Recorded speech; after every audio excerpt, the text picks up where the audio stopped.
Okay, we're live. It's 7 o'clock on Monday night, the 28th of August, and it's a great pleasure to be with you once again. My special guest tonight is Pam Siddins, and we're going to be talking about some very, very interesting and amazing things as far as the sympathetic and parasympathetic body is concerned, particularly in relation to gut function. A number of other questions have been posed to us during the week, most of which we have gotten through pretty well. But if for some strange reason we didn't get to your question during the week, please feel free to actually ask it again tonight, and we will answer it. So again, we have our producer, Claire, who's sitting off camera here, taking the questions, because it's so much easier this way. But Pam, thanks so much indeed for joining. There was just one other thing I meant to say before we get into the nitty-gritty. The green papaya powder, the regular and the combo, books and everything else that are available from my website. The special offer of FB1 goes until midnight on the 31st of August, which is just a few days from now. All right, so it's really good to see people on board already, and because there's two of us tonight, the camera is just a little bit further away and I can't see all the names in there, but there's Liz and Jessica for a start, so welcome in, and it's such a pleasure to have you on board. So that's that. What else was there? That's the offer.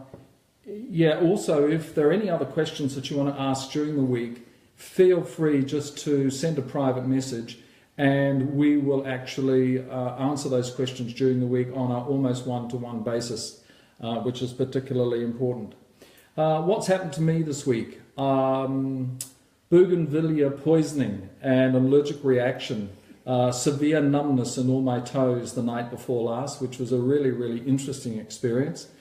Perhaps this occurs when the body becomes more attuned, you're more susceptible, but I think Pam's going to actually proffer her views on why a body reacts from an immunological perspective to certain things and not to other things. And there are a lot of people basically under a tremendous pressure at the moment, and we're here to sort of throw some light on to why this is occurring and how you can actually do your utmost to eliminate that. So it's been a fabulous week all week, and we've started at 7 tonight because we had a number of people say to us during the week that there are mums feeding their families between 6 and 7, and this gives them an opportunity to basically ask questions and be a part of what's going on, instead of having this thing sort of playing in the background and spinning plates. That's right. While they're feeding the family. So Pam Siddins is a delightful angel who practices a modality called B.E.S.T, which is bioenergetic synchronization technique. And I'm going to let Pam fill in the details as far as what it is, where it's come from, and its role in the scheme of things right now. But before I do that, I want to say that both Claire and I are deeply indebted to you for being in our lives for the last 12 or 18 months, particularly going through what we've gone through with the shop, the changes, and Claire's health scare. We're really, really indebted. And I think, you know, the gratitude that we show for your presence really impacts on a whole lot of things around us, because right now we're all coming together to support each other in the most valuable of ways in our moment of need, in our day of need. We don't need to live in each other's pockets. We don't need to be on the phone the whole time. But when we do need to reach out and ask for help, that is okay too, because not all of us have the answers to the questions, particularly our bodies. So Pam, what is B.E.S.T, and how has it affected your life? Firstly, thank you for having me. It's been an honour to be part of your lives too. B.E.S.T is over 50 years old. It was founded in Rogers, Arkansas by Dr. M.T. Morter Jr. And he was passionate about finding the cause of disease. And through his research, clinical trials and efforts, put together this modality where we can look at our systems, settle our systems, and in doing so, give ourselves an opportunity to heal. It is an active healing system. We have to be a participant in our healing. We can't just take a pull for that and sit back and hope for the best. And I think there's a greater consciousness and awareness of, hey, I can't just take a pull for that and I'm going to be better. I need to move forward. So, did you see during the week, by the way, that something like 95% of 14 to 25-year-olds in America are actually overindulging, prescribing themselves supplements? Everybody's looking for the answer in a bottle. Looking for an answer, and they're prescribing antidepressants to 4-year-olds. Oh, God. So it starts young. It starts having 4 kids of my own. We see it on a daily basis. Don't give them, put them on ADHD, Ritalin, constantly. And it's really just comes down to diet and having their nervous system settled long enough so that their bodies can heal themselves for appropriate reaction. So what do I mean by that? If you take your cell phone, for example, open up your cell phone and have a look and see how many apps you're running on the background. I've actually got mine here, and if I pop that open now and I press that magic button, I have got 8 apps running in the background. Now, some people have, how many apps have you got running in the background, Scott? So you press the magic button so you can switch off all your apps. I don't know that I've got that function on my iPhone. At least I haven't found it anyway. All right, so Scott has a lot of apps running on his phone. When you click that button, you see how many apps you're running. You realize how slow your phone was until you switch it off. When you switch off all those background apps and your phone can then function on the screen that is necessary at that time, you have a faster, smoother running application. Our bodies are exactly the same. If we can switch off all our background apps, our bodies can run on current need and not on past experience or past traumas. We are then less reactive to situations and have an opportunity to choose our reactions, thereby making better choices. When we're making better choices, we automatically will gravitate to healthier eating, in drinking better, exercising, sleeping, breathing, and most importantly, how we think. If we can focus on how we think and how that affects our daily lives, taking away that unnecessary noise, we really do move forward and our bodies heal because we're not in an exhausted state all the time, fighting an internal battle. How many people are in an exhausted state all the time? Now, it's partly rhetorical and partly a fact-based question, but I remember when we were in the shop that basically in any given week, 80% of the people that would come in, not just for the food, also came in to talk about gut issues, and they were experiencing some kind of stress. Let's talk about stress for a second. Stress is a necessity. We all go through stress. So we had a beautiful meal prepared by Scott and Claire this evening, and it was delicious. My body went into stress because I have to digest it. But that's current need. Inappropriate stress is when you wake up in the morning, you're nearly hit by the bus. So you go to work and you keep telling everyone how I was nearly hit by a bus. I had to run across the street. Then your boss yells at you. You didn't complete the report. You go home and you find out that the car was broken into, for example, and the car won't start. The battery's out. So more stress, more stress, more stress. By the time you go to bed, you have put your body into so much stress. You've gone into almost adrenal overdrive, like you're running away from a bear. Now you're trying to sleep. Tomorrow morning you wake up and you feel like you've got a crick in the neck or your back is sore because of fighting the bear, running the bear all night. So now you've put yourself in an exhausted state. An inappropriate stress. When you're running from the bear and you're supposed to be sleeping, it's an inappropriate stress. If you're running, you cannot digest food. So if you're sitting at the dinner table reliving that whole experience of running away from a bear, you can't savor the meal in front of you, which means you're putting all that food in you. It becomes extremely heavy. You're not digesting it because you're running from a bear. If you can switch that system off and get yourself to relax, deep breathe, calmly, enjoying your meal, being part of the moment, your digestion improves phenomenally. Okay, so that's one of the integral elements of the integrative nutritional approach, where you've got your external world as your primary nutrition. So this is your relationships. This is your response environment. How you respond to what's going on in your external world will always impact on your internal world. So how do you cope, basically?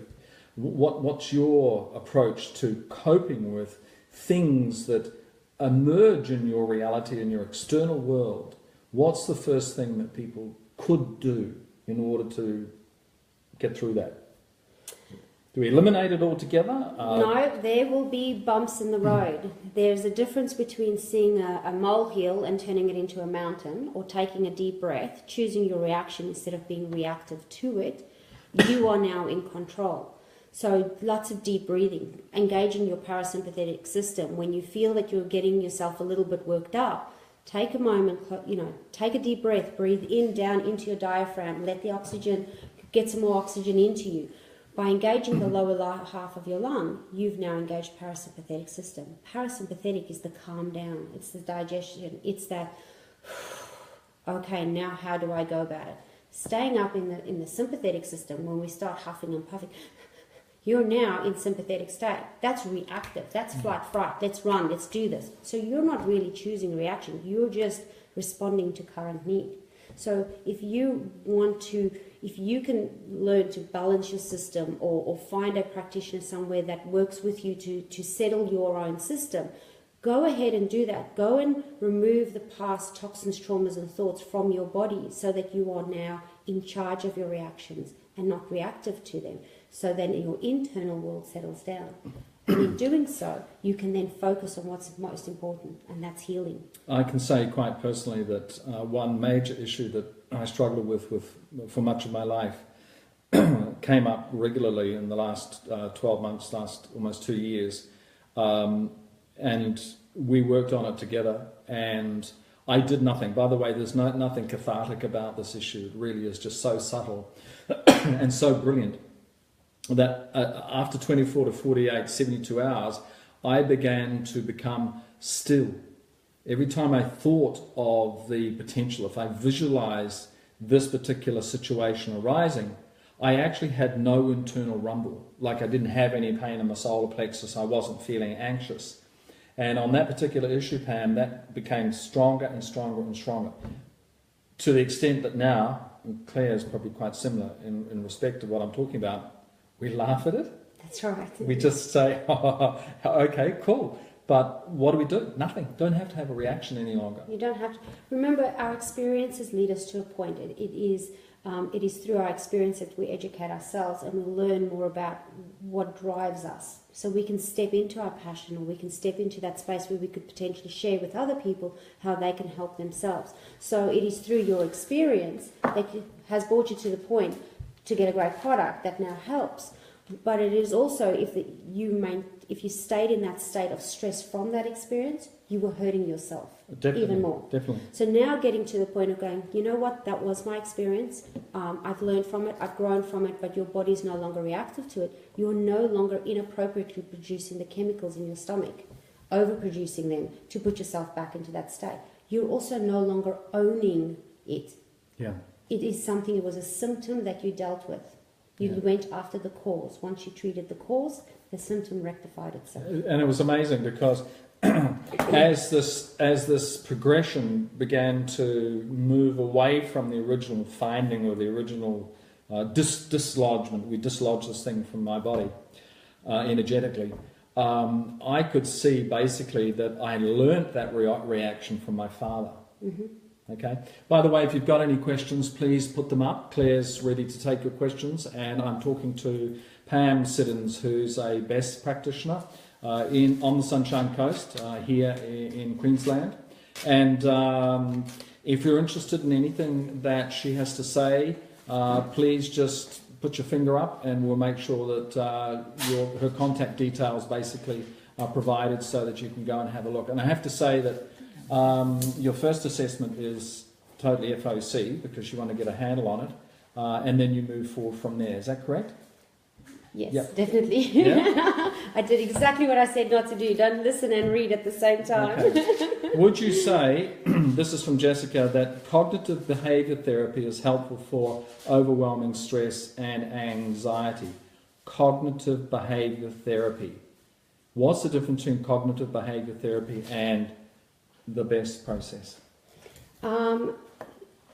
Cognitive behavioural therapy, you're going to speak often, go through the process of reliving the traumas. Yep. With B.E.S.T, you're not having to relive it. You're on the table, your body shows your reactivity and where we need to go. So you are more in control of your active healing. But that's not to say that cognitive behavioural therapy wouldn't work for you, Jess. Every person has to find the modality that's best for them. And you will go into a particular modality and you will reach a point and then you'll go, well, I think I've reached far enough. I need to then try something else. So I am not at liberty to say which one is better or not. Obviously, I am a B.E.S.T practitioner. I believe in bioenergetic synchronization technique. It certainly saved my life. I've seen it help many other people. So, Jess, it really becomes down to you've got to try and go and speak to different practitioners to find the one that suits you best. I find, and I really give this advice to a lot of people, is that life is a bit like fishing. Although I don't fish, I don't enjoy fishing anymore because there's a life at stake. But you've got to throw that hook out for a frequency which actually matches your frequency need. The rate of healing which is occurring in the human body right now, particularly with people who are aware and who are awake, is phenomenal. It cannot be measured. I am seeing comments from masters, both in Australia and overseas, who are also alluding to the speed with which the frequency of the human body is changing dramatically. I have to say that what you shared with Claire and I certainly supports the management, ease and grace, shall I say, those two words, of that frequency change. The change is phenomenal. You said tonight before we had dinner about the reset. Everybody, from what I can gather right now, is going through a process of resetting. So ask for help. We don't all have it, and it's not necessarily all out of the green papaya powder, while that helps on a biological point of view to actually get the process of the gut going. It may be that your gut muscle is harbouring energetic knots, probably the best way to describe it for me, energetic knots. This is why a lot of people are feeling tightness in their solar plexus, slight pain just below the sternum here, and anxiety. And a lot of that anxiety is coming up in an energetic form, which I have to say, after we visited you, gone. We've got another question here. Is this James? It says, take the GPP after meals. Is it okay to take any time? Okay, a little bit away from Pam's thing, but yeah, it is okay to take any time. The idea about actually taking 1 flat teaspoon of water, James, after your main meal is because we talked about the stress that Pam is experiencing after having eaten our meal tonight and then coming on air, is that more trauma occurs after that main meal of the day than any other trauma at any given time during the day, other than things like anxiety and stress and things like that. So you've got to actually pay homage to the fact that you're looking at a gut cavity, slightly smaller than a clenched, lengthened hand here, that is full of food that is going, what the hell? And it's trying to macerate, it's trying to break down the food, which is why I advocate in my own context, take a flat teaspoon in water after your main meal. But if you need to take it during the day, for instance, if you've had a morning tea treat, or you've gone out for lunch, or you've had alcohol or something like that and you experience bloating, well then take some, choose some, and you'll find that the wind will come up and you'll feel more relaxed. So James, I hope that answers your question. All right, so let's just move forward. You mentioned before that this is non-cathartic. You don't need to articulate or verbalize the story. I remember during the 80s, everybody was into this cathartic, bawling your bloody eyes out thing because you were reminiscing or you were having a past life experience. And that in itself, I felt, was actually adding to the woes, the energetic woes of the body. Would I be right? You mentioned frequencies and vibration earlier, and that's exactly where we're going to go. If you're going to keep reliving, verbalizing that story, you're giving it energy. So, oh, poor me, oh, poor me, oh, poor me. You're actually becoming a victim in your own story. I'm not to say bad things doesn't happen. Bad things have happened, and I empathize with people that have gone through traumas of their own. But if you're going to relive that story over and over again, you're staying within that vibration. Now, it is important to ground into the negative and acknowledge the negative. But once you've grounded in that negative, you can expand into the positive. What outcome have you got from that? What forgiveness has taken place from that experience? What was the lesson that was learned from that experience? And how do you move forward from that?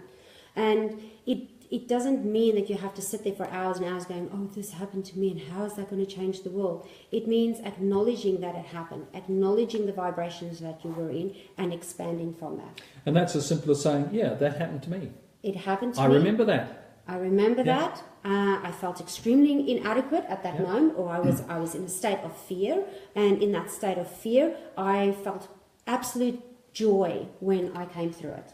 And it's in that joy that you've expanded. You've experienced the fear, but you've expanded into joy. You're not trying to pretend it didn't happen, but you're also not trying to give that ownership over your life, because an experience does not dictate who you are. It just helps you become who you are now. Right. Another question. What does the best session look like? From Wendy. Wendy, it's a good question. So when you come in for a BEST treatment, you first we'll lay you down on a table. You will stay fully dressed at all times, and then we go through a process to show you how your body reacts to certain thoughts, toxins and traumas that may be present. We have a set system that we go through, so I become your conduit or facilitator. You are the one that is guiding us to priority healing. So what is the most important experience or vibration that needs to be cleared on your body? Once you are in that on the bed, we do some muscle testing with the arms and with the legs to show you the difference between a reactive and non-reactive system, and then we will have you think, if that's what you need to do, of a particular experience. And from that experience, is there a negative vibration that needs to be grounded into, or a positive vibration that needs to be expanded through? I then hold contact points, will either be over the eyes, in the temporal areas, or the base of the skull, and we will hold those contacts for synchronization. Once synchronization takes place, we will then work through a process again where we show you how your body has now changed towards that experience. Whether you are non-reactive or still reactive, is there more parts of the brain that we may need to look at? But that whole time, you don't need to tell me what you thought about, because your body's going to guide us where we need to go. And that in itself is extremely empowering, because some things people just don't want to talk about anymore. So if you can think it, we can show you how it works and clear it. Job's done. You're healing. That's the most amazing thing. And I think the greatest realization for me was that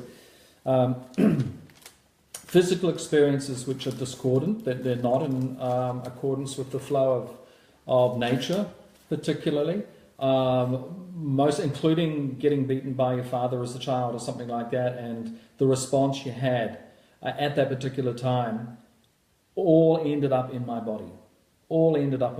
And fortunately, apart from my gut issues, I've got a good, strong constitution. Some people don't have such a strong constitution.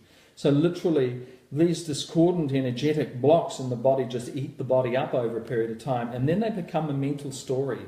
Then the scenario building starts to take over. And particularly as a child will actually build scenarios in his or her head in order to either justify the action of another person or to justify the pain or the anguish. And I was and still remain, a very sensitive individual, but as a child I was particularly sensitive.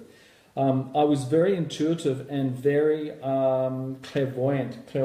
I would see things, I would hear things, I would talk to a space in which there were entities. And of course this all gets beaten out of you. Now where did that go? It went right in here. Not trusting your gut. Not trusting my gut. And for much of my life I never trusted my gut. And what have we worked on for a lot of the last 12 months is just trusting your gut, trusting. So all of that, all of that pure nature has re-emerged. All that pure nature. If you think about it, not everyone thinks that it was that one particular car crash. That is the reason why. But it is not necessarily that car crash. It could be several events leading up to that car crash. That car crash happened because your mind is distracted based on something that happened 3 or 4 years prior. It is, if your body can heal. You cut your finger, within a few days, the cut's healed up, right? We've all seen that. We've gone, oh, yep, and then 3 or 4 days later, it's better. You fall and you hurt your knee, and within 6 weeks, if it's not healed up, what emotional trauma are you storing on there? Yes, things get battered and bruised, and you do need to give it compassion and time to heal. But if you're still with the same problem 2 or 3 years later, what have you trapped in there? Where was your mind at that time? What were you experiencing when you fell? And you know my story, don't you? I know your story. On the night we closed the shop, up the back stairs, we lived above the shop, I missed the bottom step coming down the stairs 3 times. 3 times I missed it and crashed down on my right knee. So this has been a particular area of interest in my body. You see, all of us, and I'm happy to acknowledge this, a lot of guys, it's not a weakness to say, hey, look, this is going on in my body. Which does raise the question, do you have more women or more men, and do you treat couples? How do you work in this regard? I found with B.E.S.T, it's very family-based, or very family-orientated. My passion was educating parents to help their kids balance their systems so that there wasn't a need for all the medication, so that they weren't labelled per se, and give them the opportunity to have peaceful sleep by resting. They're healing, they wake up more energized and more participant of the world, and not trying to take out the background noise for themselves.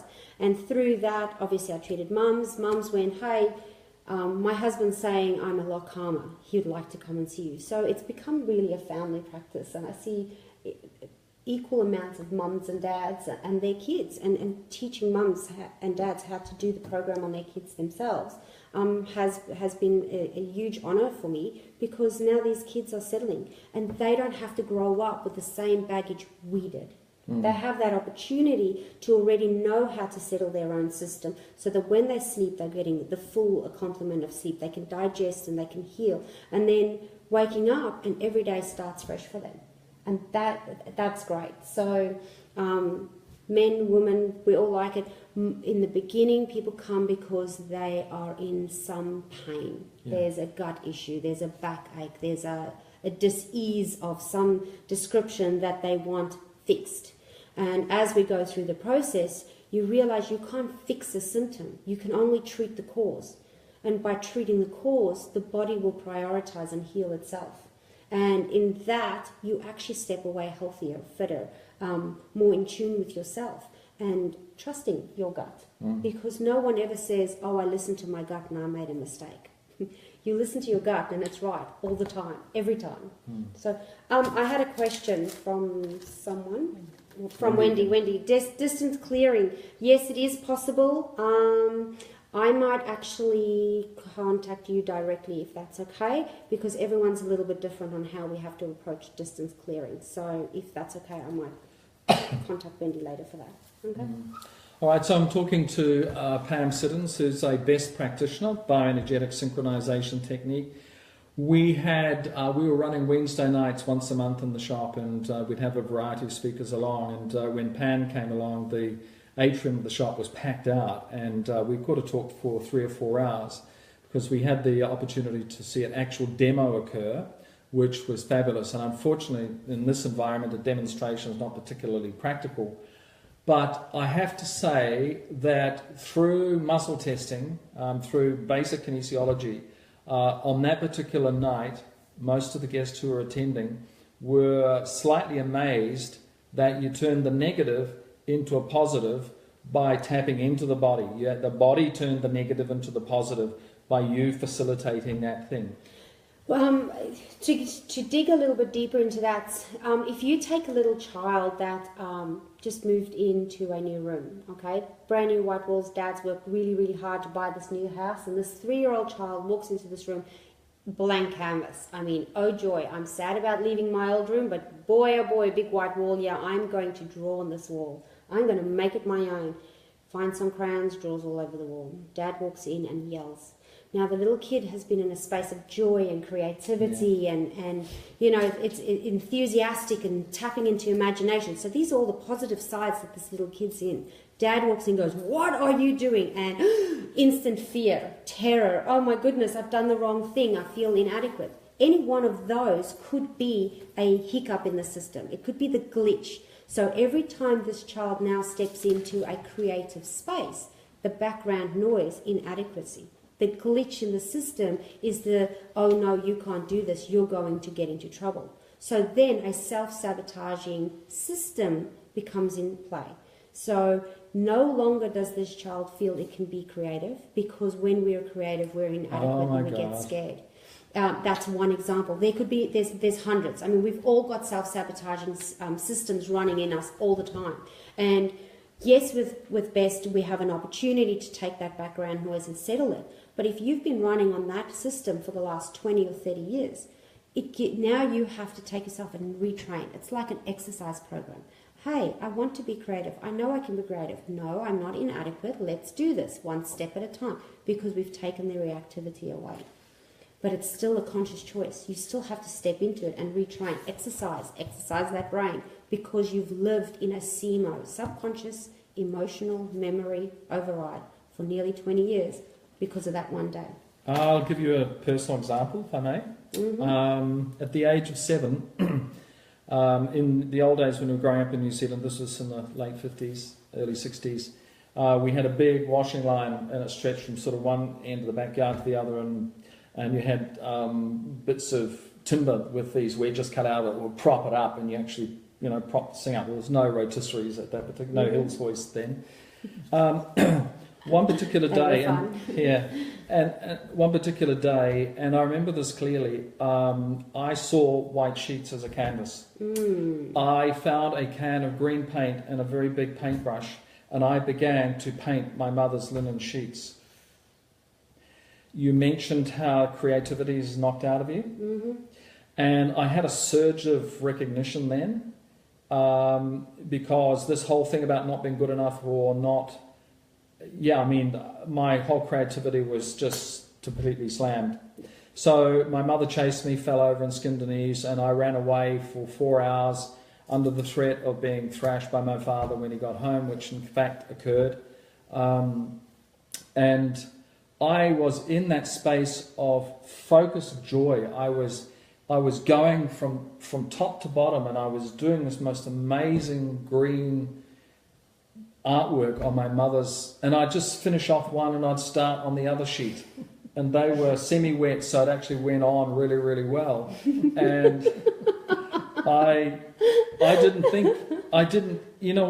feel I was doing anything wrong. It didn't occur to me at the age of 7 that I was doing anything wrong, because to me I was living in the abundant nature of my creative essence by just thinking and following through with the flow of this paintbrush on my mother's linen sheets.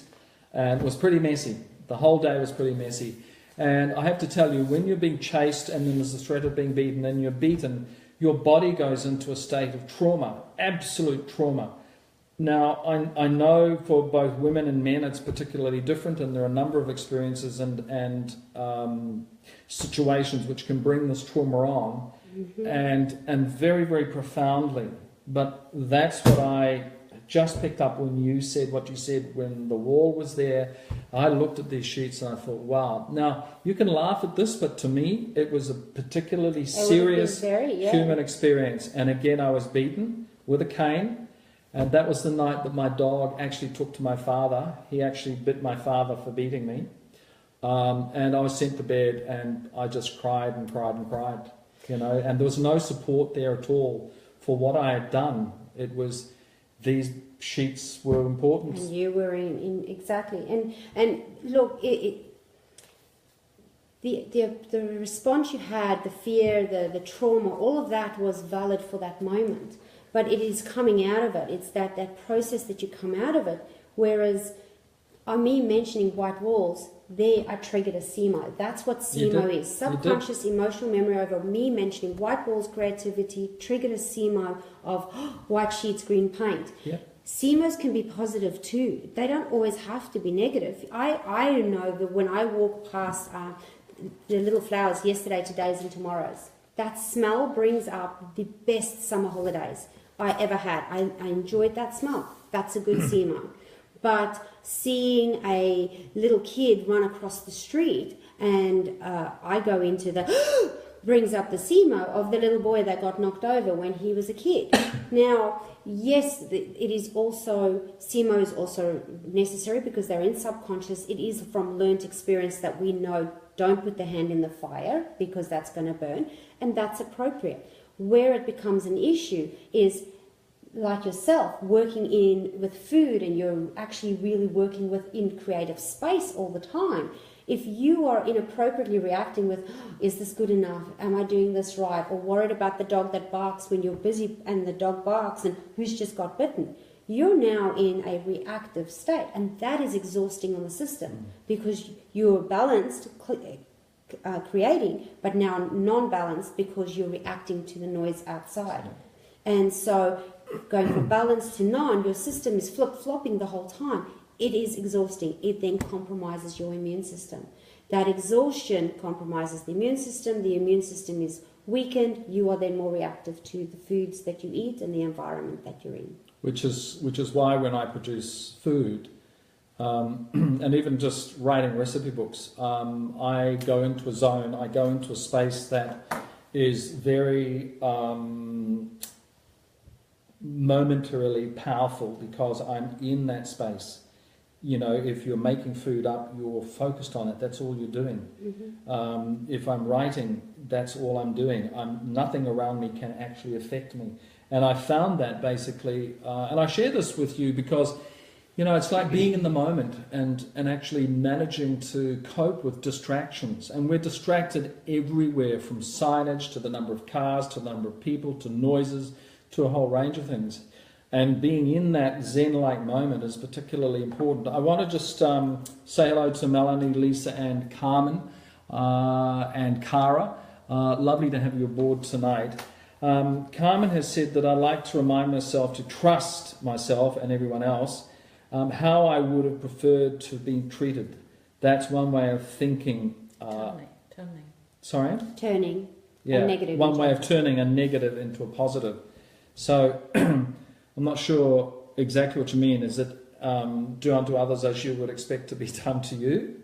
I would get the gist out of that too. Yeah. And that's a belief system that you have created for yourself. And certainly if your body, if you're running with that and you don't feel that it compromises your integrity, then yeah, that's a great positive belief system. But what brought you to that belief system, and is it affecting you now? Have you truly forgiven the experiences that have happened in your life to get to this point? Because it is a really, really good belief system to have. Treat others like you would yourself. Remember, we're all created perfect. It is our choices that moves us to imperfection. And even that in that imperfection, we're perfect because it's a perfect result for the choice we made that led us there. Yeah.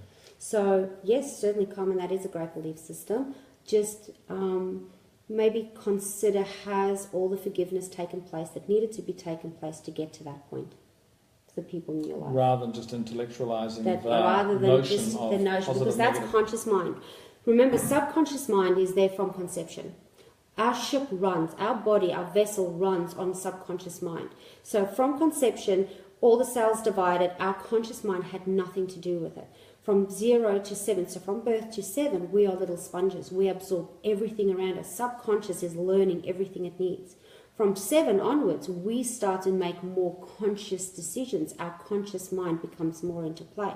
So if you're basing a belief system on what your conscious mind is saying, that's perfect. But how is your subconscious reacting to it? When you say that, do you get that flutter in the heart that I'm actually quite angry about that person? I'm going to treat him nice because I was told to treat them nice, and if I treat them nice, they'll be nice to me. That on a conscious level works, but on a subconscious level, if there was a negative play, then you're still hurting your body, and it may be something that you need to look at. Pam, this is pretty amazing. And just again, a reminder, if you have any questions or anything you'd like to shed some light on, please feel free to just type them in, and Claire's on the side here. I actually can see the questions tonight for some strange reason. They're there, but I'll need to put my glasses on. Some of you guys who are on tonight that I know, it's not about making up numbers when you do connect in this vein. It is about basically reaching out at that particular point via your subconscious for what it is that you need today. I always felt that whenever people come and talk to me about gut issues and things like that, and I share my experience with them, and we talk about the divine gut and how things are panning out on the planet right now, and where we are as human beings, where we are in the scheme of things. We've become a commodity. We've become a tradable commodity, basically. Not only the fact that we have a value, we have bounty put on our head at the day of our birth, and we become a valuable tool for the government by which they can borrow money against, but we also are taught to be consumers, and we start consuming stuff basically unwittingly in many respects by virtue of rather persuasive advertising or otherwise. And a lot of people are waking up to this, and I find that a point of entry, certainly for most people that I have worked with in the last 8-9 years, is through this gut function. And I want to reiterate that when the gut is functioning and you're creating really healthy chyme, which is the liquid food in your gut cavity, and your small intestine then has something to suck on, and you find that the flow basically of nutrients through the body from your mental function, through the amount of nutrient in your cerebral fluid, all the way down to your little toe, becomes very, very important. And I found an awareness of this in the context of what Pam is sharing is particularly powerful. How many people that you treat have gut issues, or have had gut issues, or they've got issues with their solar plexus, their cedar power, and anxiety and things like that? Is there a golden rule here? Oh, I'd say at least 70% of people come in there with gut or tummy issues, but if you take it that the gut is the second brain. So if we don't have a healthy gut, we're not functioning 100% upstairs either. So they go hand in hand. I want to say everyone. What about depression and things like that? Depression, you don't eat right. What do you do when you're depressed? Most people grab something to eat. We eat comfort food. Hey, I had my hand up for depression. I can tell you, we eat comfort food. The yummier, the creamier, the sweeter, the saltier. Just throw it all in a pot because we can't decide. So we'll have it all. So you eat crap. You wanting to ground yourself into that feeling of depression, and you're wanting to sit in there for a while. So what do you eat? You eat heavy foods. You eat the foods that are going to bring your vibration down lower into your level. As you clear and as you move out of it, that state of depression, as you expand into the harmony that you want to create into your life, you'll choose lighter, healthier, more nutritious food because you're trying to raise your vibration. So the denser foods, even though that there's a time and place having nice, yummy vegetable soups, lots of root vegetables, denser type of foods that's going to settle you down, you can expand from them. Whereas if you're having the heavy processed foods, it's going to take you that much longer. And the longer you stay in that low vibration, the harder it is to get out of it. Because everyone around us is vibrating on their own frequency, and you'll see like attracts like. So if you're negative, you're going to start attracting the negative into your world. And then you're going to say, hey, let's have that cheesecake. Yeah. Why not? And so then you bring your vibration down as a group, collectively. Let's lower our vibration. Yeah, and there's a negative collaboration. Then there's a negative. So by all means, eating some comfort foods occasionally would work for you. It is more important to look at that 75 to 85% of your diet being the lighter, raising you up, nutritious, micro-dense foods that you need so that you can expand. Which is the basis of participating in a plant-based lifestyle, because plants are full of light. full of light, full of energy. Yep. There's And covered, smothered in billions of beautiful bacteria. the things that we need. You can see the energy in plants. And no cortisol pumping through the plant, Here we go. whereas there's cortisol pumping through the animal product. What does cortisol do? Cortisol raises your stress levels. The higher your stress levels, the higher the cortisol, the lower your estrogen and testosterone. And then you're in a vicious cycle of, hey, I'm stressed, let's eat. And so we eat bad food. That's where I was. And when you've got cortisol, you're not going to lose weight. You're not going to sleep well. You don't sleep well. You want to eat more because you're tired. When you're tired, you want to eat because you're going to keep awake, or you're going to hit caffeine. And then the caffeine becomes your stimulant to keep you up. And then you drink so much of it that you can't sleep in any case. And you've just put yourself on this hamster wheel of disaster. You're waiting for a disease to happen, a disease that you're going to claim. Because you're going to sit there and go, I'm so uncomfortable, something's wrong, until someone gives you a label. And the minute you get that label, you own it. Once you own it, it's really hard to get rid of it. You present with a symptom, look at the cause, treat the cause, and move on. Yeah. And again, this is the basis of an integrated nutritional approach. And it's the question I asked all my life. What is the reason for my reflux? Why am I spontaneously regurgitating food standing in front of somebody I'm having a conversation with, and you have to pull out your handkerchief, literally, and move to one side and clear your mouth. And it became particularly embarrassing, even as an adult. It was ridiculous. What's the cause? We don't know what the cause is. We believe there's some great research being done here. Have proton pump inhibitor or something like that. And I just said no. And I spoke about this last week or the week before. So food is particularly important. Getting the function of the gut muscle working again. And remember, it is a muscle, probably the most abused muscle in the body. That's right. Well, we put everything through our system. The more, it's not just the food we eat, it's the toxins, traumas, and the thoughts. So if your body is on unnecessary stress, where it goes to is now the food sits there. You're not digesting because you think you're running. So inappropriately in a sympathetic state when you should be sitting at the dinner table digesting your food. So now that muscle is going to sit there and it's going to wait and wait and wait until it's appropriate time to digest your food. Should you then maybe find yourself in a space where you can calm down, your body's going to start digesting the food. It's gone rancid. So now it's working twice as hard on fermented food. So if you can just at dinner be in the appropriate space. I always tell my kids, hey, let's just be present. For this moment, let's be present. We can deal with everything else after dinner. For right now, be present. Calm down that mind. Let's breathe through it. Let's enjoy this meal. Take it 20 minutes, half an hour to really fully taste the flavors. And remember, if you're eating lots of fruits and veggies, you're getting so much live energy into it as well. So that's raising it. Your gut actually thanks you because it doesn't have to work as hard. Then, hey, am I running now or am I digesting? So am I going to be able to function? And the more stress you're under, the more chemicals you're producing inappropriately. So you're not just trying to process your food, but you've got excess bile, you've got excess, now I forget the insulin running through your system. There's all this extra stuff that you now need to try and process. That's just not appropriate for the time. And one of the byproducts of excess insulin production is, of course, glucose. Mm-hmm. And I have this theory that basically the fight or flight, being chased by the bear syndrome, causes production of insulin.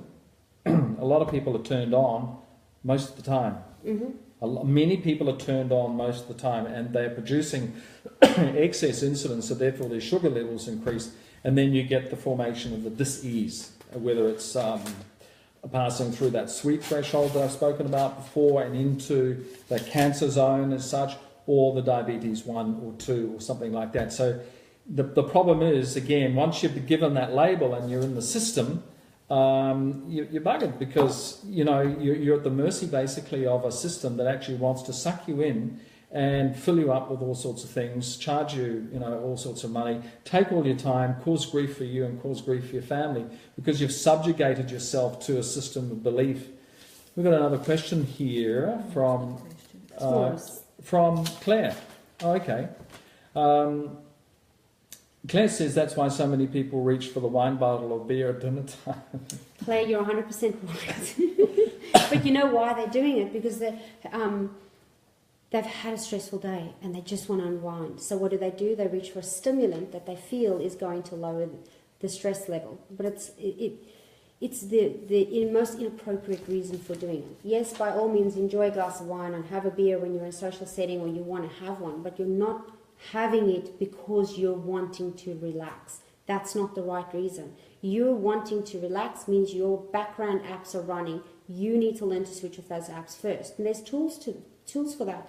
By all means, send us through some messages. Scott will be happy to answer some of the tools that he uses for himself to calm down that system. When you then reach for the glass of wine, you're reaching to enjoy the flavour, to enjoy it over a meal, not because you're trying to calm down. Needless to say, I cannot drink wine any longer. No, I can't. I find all wine, even probably if someone threw a vintage Grange that was worth thousands of dollars in front of me, I would get the same result. It just tastes so foul, so bitter to me, which is a real shame because, you know, I appreciate that there's, in a social context, you know, having a drink with your partner or with friends or family, something like that is really cool. And in some respects, I regret that. But I have to face reality. I can't drink it any longer. Same with beer. Some people can't. And you know what the best thing is? You need to listen to your body. A lot of us will have foods or drinks, and because we enjoy the flavour, we'll keep at it. But if you really stop for a moment and to listen to what your body says, quite often you can't have it. Respect it. We've only got this one body. And I've seen time and time clients after client going, you know what, all the money in the world can't fix me right now. And it's true. When they had the option, when the symptoms came up and it said make a change, they chose not to make the change. They went against it. Well, their body is now in the perfect situation for what they've created. It's not an inappropriate response. I am now no longer being able to live to my genetic potential because I ignored the science. Yeah, which is where your work comes in. And if you're aware of the responses and you just go with the flow, you actually don't have to do anything post-treatment at all.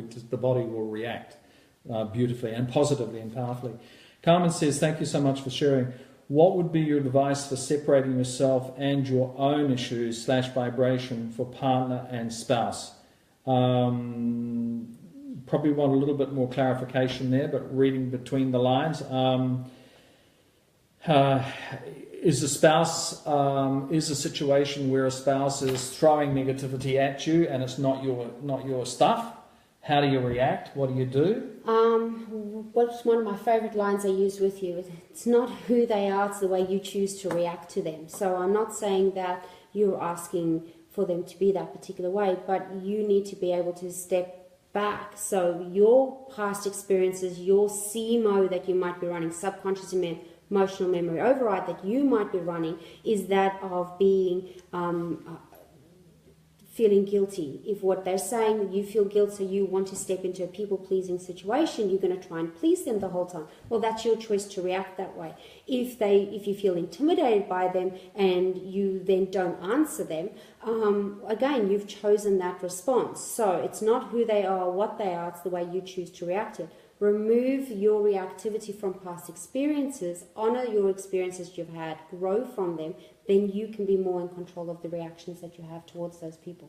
Be it, I want to confront it and stand up for myself, or no, I want to step away and not be a participant in this anymore, or hey, it's time we sit down and discuss and come up with some alternatives between the two of us. And that's interesting. I mean, again, you know, you can put the hand up and say, thanks, but no thanks, and walk away. Or you can say, I hear that you're making a lot of noise. Why do you find the need to talk like that to me? Or you walk out of the room just like that and you just completely negate any physical and emotional connection. Correct, yeah. And it takes courage to choose either one of those. Either one of them takes courage, and you know what? That courage comes from self-awareness. That courage comes from learning to love yourself and honouring your own self-worth and your value. And the more you honour yourself, the better the choices you're going to make, because you see the value in who you are and the love that you can share. You can't share that love if you're feeling uncomfortable and in a state of dis-ease all the time, because it is hard to focus and share when you're really hurting inside. If you can step into a space of self-honor and self-love, grow from that, expand from that, you will then attract the people into your circles that value and honor you on equal plane. Just a quick one. We've got 6 or 7 minutes to go before we end the session, and just letting you know that we won't be doing a session next week. We'll just take a bit of a break. The Green Papaya special offer, FB1, runs until midnight on the 31st of August. And that's basically $10 off any one of these. I have to say again, you know, had I not been taking this, had I been still eating meat, wheat, dairy, processed foods, grains, white sugar, rice and egg products, and had I not met Pam, I remember 2 years ago, you know, slightly less than that, saying, hey, I need some help here. And this angel turned up one day in the shop and we began talking. And often people are put into your physical sphere for support and assistance. Please acknowledge that. As quaint and as funny as it might sound, please acknowledge that. It could be a person who's dressed in coloured clothing. And I heard a lovely story the other day from a friend in the US who's highly sensitive, beautiful soul, and came out of a shop and was totally overrun by everything that was going on. And this angel was put in front of her, gay-coloured clothing and what have you. They talked solidly for an hour and totally changed my friend's physical, mental, emotional perception of the day. Totally. Because this elderly lady in this gay clothing began talking to her. Now, that's what's happening right now. So please acknowledge that. The universe is going to put the most appropriate person in front of you right now. I was going to say most appropriate experience, but you know what? Do we need negative experiences any longer? I don't think we do. I think we just don't need them any longer. But they will keep coming up until you no longer need negative experiences. Does that make sense? That's 100% correct. You will stop attracting in those negative experiences when you're ready to step out of the story. So the old saying, everything happens in 3, is nonsense. It happens in 3 because you believe it happens in 3. So therefore, well, you didn't listen the first 2 times. You didn't listen the first 2 times, and you'll see they will all be of a similar vibration. So change the way you think. Think and it becomes. We hear it all the time. All the personal power development gurus out there, professionals, masters, they all say it. What you think, you become. So if you can change the way that you perceive yourself, value yourself, and realize that there's no such thing as a coincidence. People, time, place, music, songs, there's something there. Listen to it. Start listening to the messages that's been given to you, because your answers are there. You've asked the questions, now hear the answers. Step into that space, but first still your mind, still your heart, and honor self first. How do you love yourself, by the way? I do lots of meditation. I do an exercise called the Mortar March Release, which is a neurological balancing kit, which everyone learns when they become part of B.E.S.T programming. There's B.E.S.T practitioners all over the world as well. We're in 14 different countries, so they're around. You can find a B.E.S.T practitioner near you, then definitely go and see one. So I'll meditate. I look at how I eat. So I follow the 6 essential rules. What I eat a very alkaline-based diet. What I drink 6 to 8 cups of water, if not more, especially young Queensland, we need a bit more water because it is so hot. But room temperature water, not cold water, it doesn't hydrate you. Exercise, getting in enough exercise. If you can't exercise because you're hurt, at least walk 5 minutes. Walk slowly there and quickly back, just so you know you can get home, or incorporate your exercise program into your daily routine. So it's not something that you have to still set aside for, because then you won't do it. Sleep, getting enough rest, getting good quality sleep, turning off the iPhones, the iPads, the laptops, the background noise, making sure there's no blue light in the bedroom so that my brain can actually shut down and sleep. And going to bed at a reasonable hour. I wake up really early. I have 4 kids at home and they're ready to go by 5. So I compensate accordingly and go to bed earlier. And then what we breathe, nice deep breathing into the diaphragm, really expand that belly, the Buddha belly, breathe in, big Buddha belly, hold. And then out, and inhale, and just get that belly button to nearly touch your spine so you can release all that carbon dioxide, release all the lactic acid you're storing in your body. And then monitoring my thoughts. Watch what I think. Why am I thinking that? Where's my mind going? Am I being pulled into a CMO pattern? Or am I making a conscious choice or really following my passion to where I want to go to? So 6 essentials: eat, drink, rest, exercise, breathe, and what you think. Using the water march to help balance myself when I need to. And by participating in all that, you are honouring yourself. I'm honouring myself. You're not denying yourself I anyway. don't deny myself. I'm not afraid to experience my negative feelings either. I ground into them. What are they trying to say? If I feel inadequate, well, why am I feeling inadequate? Do I need to study more? Do I need to attract the right people into my life to guide me and mentor me into where I need to go? Feeling inadequate doesn't have to be the end all. It just is an opportunity, a crossroad to make a new decision. Make the decision, and as humans we have the option to change our mind. So make a decision, learn what you need to learn, and make another decision. And move from that, grow from that. But most importantly, love who you are. If you can love yourself unconditionally within your parameters that you have for who you are, you will attract that back into your world. Put that up there. That's Pam's contact number. Oh. You've done that? We're going to just post Pam's contact number now. Pam is actually listed with the snake catcher, interestingly enough. Am I? Yeah. Well, Siddins and snake catcher go together on my iPhone contacts list, which is rather ironic. And my 4 little boys are going to love that Mummy's a snake catcher. Yeah. Jessica, thanks so much indeed. Sue, again from Adelaide, thank you very much indeed for your loving support. It's absolutely phenomenal again after all these years that we connected and that you're seeing what we're doing here. And I hope that you're all well and that everything's going well for you in Adelaide. So we've just posted Pam's phone number. She is based on the Sunshine Coast, and I think you've got a clinic in Noosa, and you've also got one down at... We have a clinic in Noosa, Udalo, Ashgrove, and down on the Gold Coast. Down the Gold Coast. Yeah, and there are practitioners everywhere. So give us a call. I'm happy to have a chat with you, or you can find me on Facebook, and I'll happily to answer questions that you might have. And if in your search you do get lost, just ask us and we'll point you in the right direction.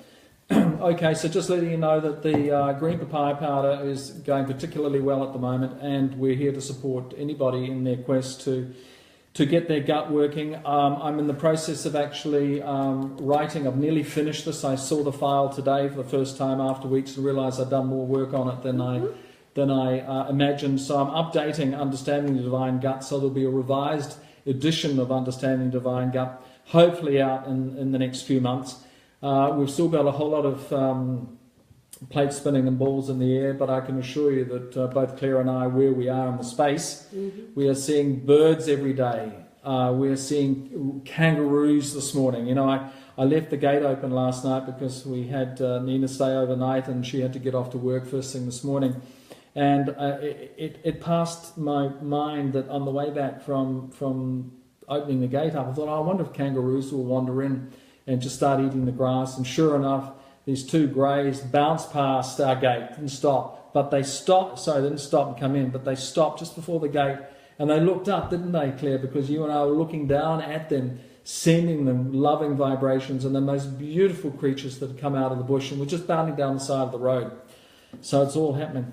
It's now 3 minutes after 8, so we're over our 1 hour.